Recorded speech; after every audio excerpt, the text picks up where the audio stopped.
Esse é dos bons, viu? Aí, esse é o ventilador de pedreiro.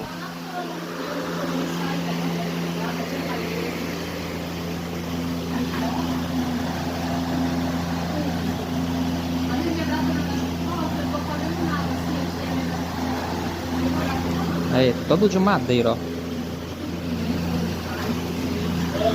E é potente, viu?